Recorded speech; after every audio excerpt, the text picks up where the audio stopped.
नमस्कार दोस्तों। कोविड-19 के साथ पूरा देश लड़ाई लड़ रहा है। सब अपनी अपनी तरह की लड़ाई लड़ रहे हैं और इस लड़ाई में एक पैरेलल लड़ाई चल पड़ी है राजनीतिक दलों के बीच। हर राजनीतिक दल ये दिखाने की कोशिश कर रहा है कि वो कितना एक्टिव है और उसने कितना बढ़िया काम जनता के लिए किया है। और कुछ लोग इसे अवसर की तरह देख रहे हैं, कुछ राजनीतिक दल इसे एक ऐसे अवसर की तरह देख रहे हैं कि शायद आने वाले समय में हमें इस महामारी के दौर में जो काम हम करें शायद उसका प्रतिफल हमें राजनीतिक रूप से लाभ के रूप में मिल जाए, जैसे कि कांग्रेस ने किया है। कांग्रेस ने देखिए एक दांव चला, उन्होंने उत्तर प्रदेश की योगी आदित्यनाथ सरकार को प्रेशर में लिया और प्रियंका गांधी ने एक लेटर लिखा कि हम श्रमिक मजदूरों के लिए 1000 बसें उपलब्ध कराना चाहते हैं और इसको लेकर मीडिया में हाइप हुआ और अंत में स्थिति ऐसी आई कि योगी आदित्यनाथ को हाँ करना पड़ा और योगी आदित्यनाथ ने उनसे कहा है कि आप 500 बसें गाज़ियाबाद और 500 बसें नोएडा भिजवा दें जिससे कि श्रमिक मज़दूरों को वहाँ भेजा जा सके। हालांकि तत्कालिक व्यवस्था कांग्रेस के पास 100-150 बसों की ही थी जिनमें मज़दूर राजस्थान वगैरह से लाए गए थे, लेकिन अब कांग्रेस के सामने चैलेंज है और कांग्रेस इसे निश्चित रूप से पूरा करेगी, ये कोई बड़ी बात भी नहीं है। और कोविड के इस दौर में हर सामाजिक संगठन बढ़ चढ़कर काम कर रहा है। सभी लोग बिना किसी स्वार्थ के काम कर रहे हैं। हो सकता है कि इसके पीछे उनकी एक निस्वार्थ भाव हो सकता है किसी की कुछ दबी हुई इच्छाएं हों कि मैं समाज सेवा करूं तो शायद इसका फल मुझे मिले। लेकिन राजनीतिक दल इस देश में जो भी कुछ करते हैं तो उनका उद्देश्य तो राजनीतिक लाभ लेने का ही होता है, इसमें कोई शक नहीं है। लेकिन इस दौर में भी कुछ लोग ऐसे हैं जो सिर्फ घरों में बैठकर बयानबाजी तक ही सीमित रह गए हैं और इन्हीं में से एक हैं बहुजन समाज पार्टी की प्रमुख मायावती के पास ये बहुत अच्छा मौका था जब वो दलितों में, गरीबों में, निचले वर्ग में, पिछड़े वर्ग में अपनी पहचान बना सकती थी। और मायावती ने इस मामले में केवल सोशल मीडिया पर ट्वीट करने के अलावा या 1-2 प्रेस बयान जारी करने के अलावा कुछ नहीं किया है। समाजवादी पार्टी जो कि उत्तर प्रदेश की बड़ी पार्टी है, बीजेपी और कांग्रेस के अलावा अगर हम बात करें तो नेशनल पार्टियों के अलावा बात करें तो जो लीडिंग पार्टी है वो काफ़ी काम कर रही है। अखिलेश यादव समाजवादी पार्टी के जो अध्यक्ष हैं, पूर्व मुख्यमंत्री, वो अपने क्षेत्र में काम कर रहे हैं। उन्होंने अपने कार्यकर्ताओं को हिदायत दी है कि आप फल बांटें, लोगों को खाना बांटें और उन्हें घर जाने की व्यवस्था कराएं। आप सोशल मीडिया के माध्यम से देख सकते हैं अखिलेश यादव काफ़ी एक्टिवली काम कर रहे हैं। लेकिन मायावती यहाँ चूक गई हैं। मायावती के मन में शायद कहीं ये आशंका है कि ये जितने भी मज़दूर हैं इनमें से कोई उत्तर प्रदेश का वोटर तो है नहीं। सभी लोग यहाँ से गुजरकर, उत्तर प्रदेश में से गुजरकर बंगाल, बिहार, असम, उधर के स्टेट्स में जाना चाहते हैं।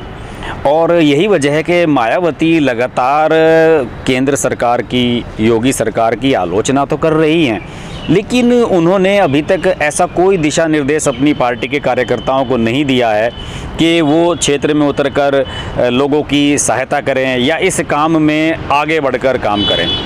और मायावती को ये नहीं भूलना चाहिए कि गरीब कहीं का भी हो, दलित कहीं का भी हो, दुख दर्द सबके एक हैं। और अगर मायावती की बयानबाजी से आगे बढ़कर इसमें कुछ सहायता करती, कुछ पैसा दान करती, कुछ फंडिंग करती, कुछ जनसेवी संस्थाओं को सहायता देती, पैसा देती, अपनी तरफ से कुछ खाना बंटवाती या मास्क बंटवा देती, कुछ भी करा देती, तो उसका निश्चित रूप से एक मीडिया में हाइप होता और उसका मायावती को लाभ मिलता। लेकिन मायावती अक्सर पैसा खर्च नहीं करती हैं और ये उत्तर प्रदेश की सबसे धनाढ्य पॉलिटिशियंस में मेरा मानना है कि मायावती की गिनती होती है। कभी दक्षिण भारत में जयललिता का नाम हुआ करता था। जयललिता बहुत पैसे वाली थी और उन्हें हीरे जवाहरात इन सब से बहुत प्यार हुआ करता था और अब खैर जयललिता दुनिया में नहीं है। लेकिन मायावती को अभी यहाँ रहना है, मायावती को उत्तर प्रदेश में राजनीति करनी है, उन्हें राष्ट्रीय स्तर की भी राजनीति करनी है। मायावती का इस तरीके से एक तरफा जो रवैया है बिल्कुल कि भाई हम तो केवल बयानबाजी ही करेंगे, क्रिटिसाइज़ ही करेंगे लोगों को, ये मेरी समझ से बाहर है। और मायावती की ये जो मौका परस्ती है ये पहले भी कई बार उजागर हो चुकी है। मैं इसे मौका परस्ती का नाम इसलिए दे रहा हूँ कि अखिलेश यादव ने लोकसभा चुनाव के समय खुद जाकर मायावती से ये कहा था कि आप मेरे साथ गठबंधन कर लीजिए। मायावती उस समय बिल्कुल शून्य थी, उनका कोई एमपी नहीं था। अखिलेश यादव के तो 5-6 एमपी 2014 में चुने गए थे। अखिलेश यादव को लग रहा था कि अगर मायावती साथ नहीं आई तो बीजेपी बहुत आगे बढ़ जाएगी, और अखिलेश यादव ने प्रोएक्टिव तरीके से आगे बढ़कर डाउन टू अर्थ रहकर मायावती के सामने ये पेशकश की थी कि आप गठबंधन कर लें, और मायावती के साथ उनका गठबंधन हुआ था। लोकसभा चुनाव में मायावती ने जो सीटें मांगी, हालांकि उन सीटों पर 2014 में परफॉर्मेंस समाजवादी पार्टी की बढ़िया रही थी, लेकिन इसके बावजूद भी अखिलेश यादव ने खुद को अपनी इच्छाओं को पीछे रखते हुए मायावती को सम्मान देते हुए वो सीटें मायावती को दी थी, और वो सीटें मायावती हार गई। और अखिलेश यादव को तो इस गठबंधन का कोई लाभ नहीं हुआ। सब जानते हैं कि 5-6 सांसद अखिलेश यादव के 2014 में भी थे और अब भी इतने ही जीत कर आए, जबकि मायावती 0 से 10 पर पहुंच गई थी।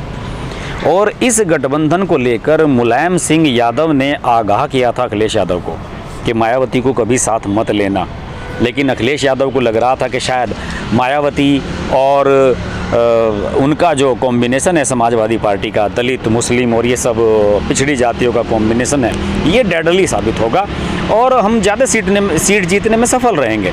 लेकिन ऐसा हो नहीं सका। मायावती ने तुरंत बाद, चुनाव के तुरंत बाद ही ये कह दिया था कि हम गठबंधन तोड़ रहे हैं। जी हाँ, 10 सांसद हो गए थे मायावती के, अखिलेश यादव से ज़्यादा सांसद हो गए हैं, और निश्चित रूप से इसमें अखिलेश यादव और समाजवादी पार्टी की जो वोट हैं वो भी उन्हें मिली थी। लेकिन मायावती ने लोकसभा चुनाव होते ही गठबंधन तोड़ लिया था, और उन्होंने साफ ये कह दिया था कि देख लीजिए हमने तो अखिलेश यादव को दिलवा दी अपनी वोट दलितों की, लेकिन जो यादवों की वोट हैं और जो पिछड़ों की वोट हैं या मुस्लिम्स की वोट हैं वो अखिलेश यादव हमें नहीं दिलवा पाए, इसलिए हम इस गठबंधन को तोड़ रहे हैं। और इसके बाद उत्तर प्रदेश में 12 सीटों के उपचुनाव आए, उसमें गठबंधन नहीं रहा, तो सभी दलों की हालत ख़राब रही और बीजेपी मैक्सिमम 9 के करीब सीट इसमें जीतने में सफल रही। और मेरा मानना है कि अगर ये गठबंधन रहा होता, ये गठबंधन लोकसभा चुनाव में भले ही सफल ना रहा हो, लेकिन अगर ये गठबंधन आगे भी चला होता तो निश्चित रूप से इन उपचुनाव में बसपा और सपा को बहुत सफलता मिली होती। लेकिन मायावती को कौन समझाए, मायावती अपनी ही दुनिया में रहती हैं, उनका एक अपना ऑरा है, एक अपने जोन में रहती हैं और उससे अपने शेल से बाहर आने की कोशिश कभी नहीं करती हैं। यही वो इस समय कर रही हैं।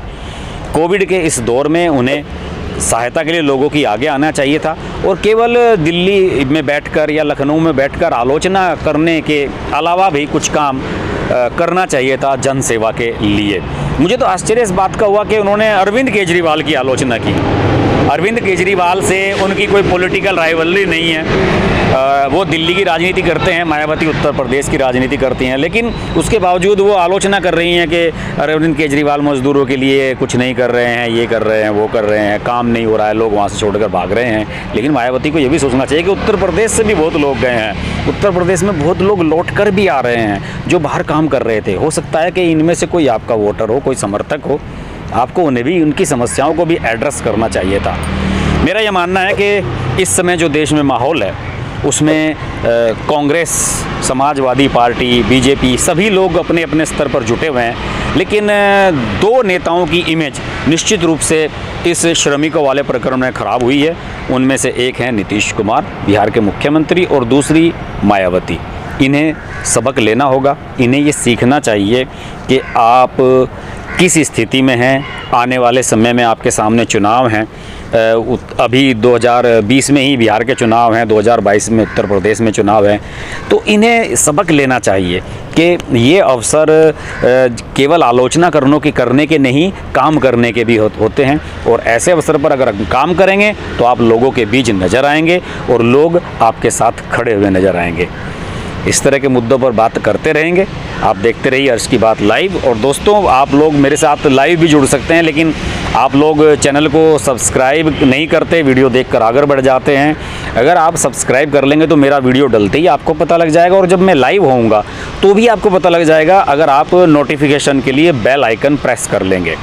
देखते रहिए अर्श की बात लाइव। नमस्कार। अगर आपको हमारी वीडियो पसंद आई तो हमारा चैनल हर्ष की बात लाइव सब्सक्राइब करें और नोटिफिकेशंस के लिए बेल आइकन प्रेस करें।